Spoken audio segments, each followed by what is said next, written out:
मित्रों, 6 सालों के दौरान पंडित इलाचंद जोशी के साथ बैठने का मौका लगा और उनके जीवन पर और उनके साहित्य पर एक नई दृष्टि का आकलन हुआ।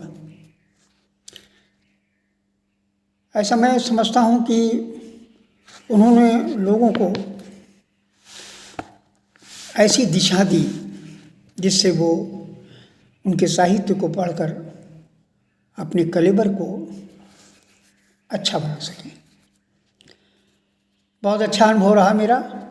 तो मैं चाहता हूँ कि जो उन्होंने मुझे अपने साक्षात्कार में सब बातें बताई वो मैं आपसे साझा करूँ और आप भी उसका चिंतन और मनन करें।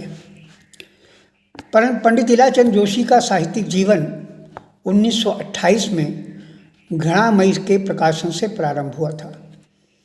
उनके चर्चित उपन्यासों में सन्यासी, पर्दे की रानी, प्रेत और छाया, निर्वासित, जिप्सी, जहाज का पंछी, मुक्तिपथ, ऋतुचक्र, कवि की प्रेसी आदि महत्वपूर्ण है।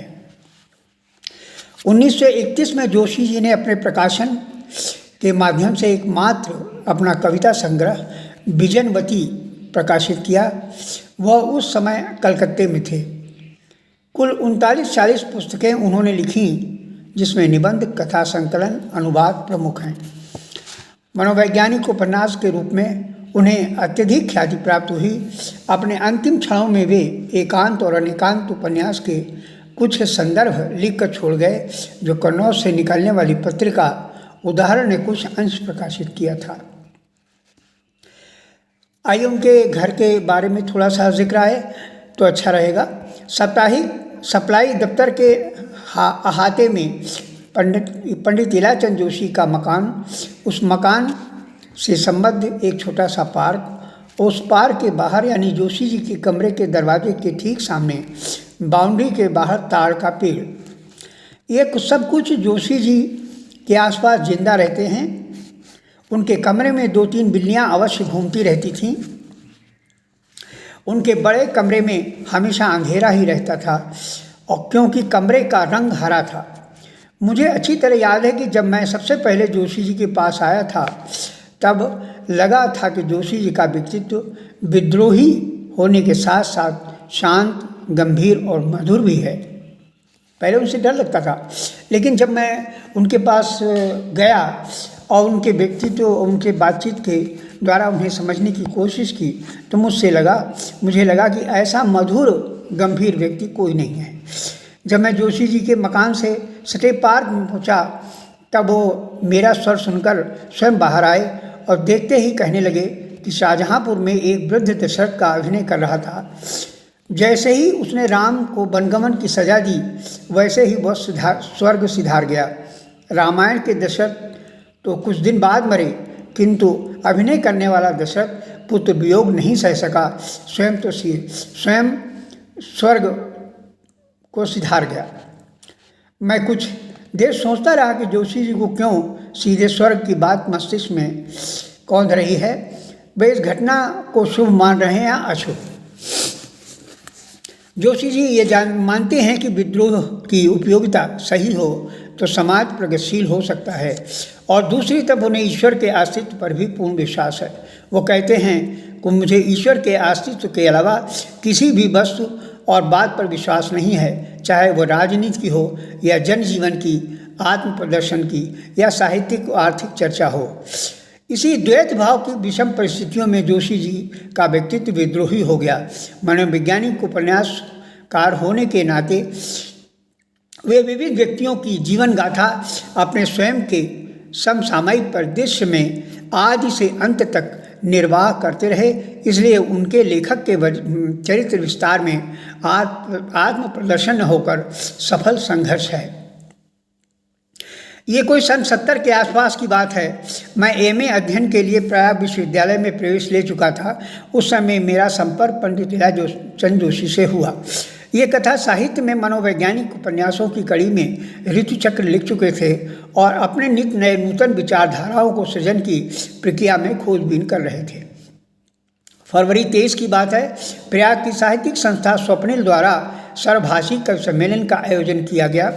मेरी छोटी सी बुद्धि से मैं इस कवि सम्मेलन की अध्यक्षता के लिए ईलाचंद जोशी से उपयुक्त नाम और कोई नहीं लगा।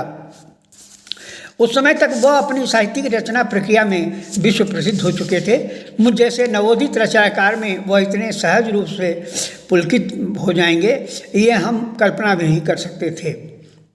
उस सम्मेलन में उन्होंने कहा था कि भाषा की उन्नति तथा एकता के लिए ऐसे ही कवि सम्मेलनों की आवश्यकता है। साहित्य ही एक ऐसी डोर है जिसके माध्यम से लोग एकता के सूत्र में बंध सकते हैं। पर प्रयाग में ऐसे महान व्यक्ति के संपर्क में रहने के लिए मन का आकुल होना स्वाभाविक था। उस एक दिन की बात है कि पंडित सुमित्रानंद पंत का जन्मदिन था।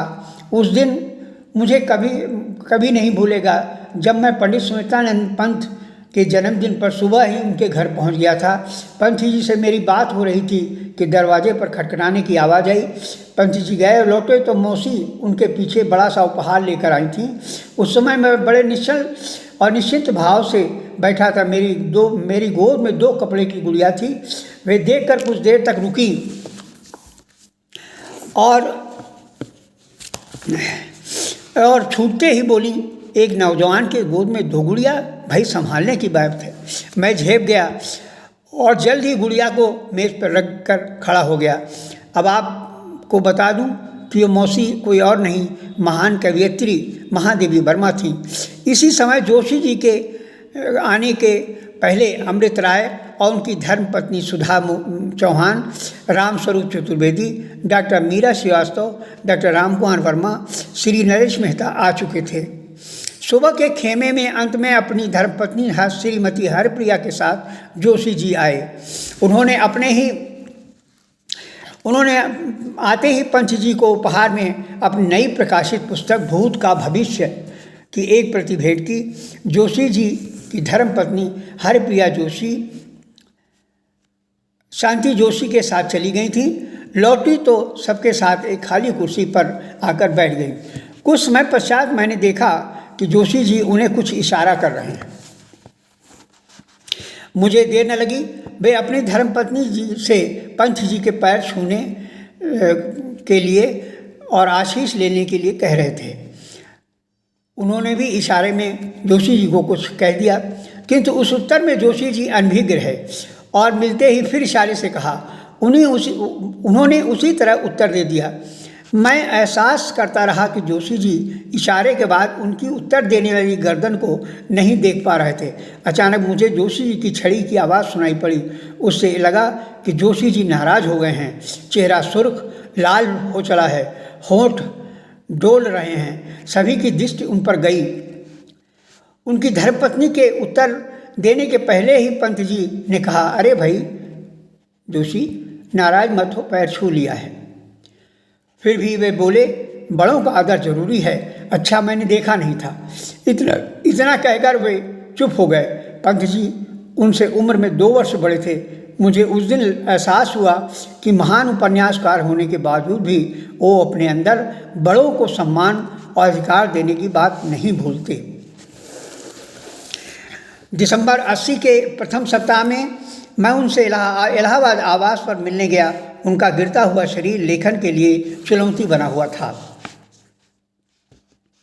पक्षाघात के प्रहार से व्यक्ति शीघ्रता से उठ नहीं सकता, पर उनमें चेतना अवस्था एकनिष्ठ होकर चिंतन, तपस्या और अटूट संघर्ष के लिए अनवरत आनंद की उत्ताल तरंगमाला समाकुल सागर की सहज शक्ति की संजीविता में लहरों की तरह दौड़ रही थी।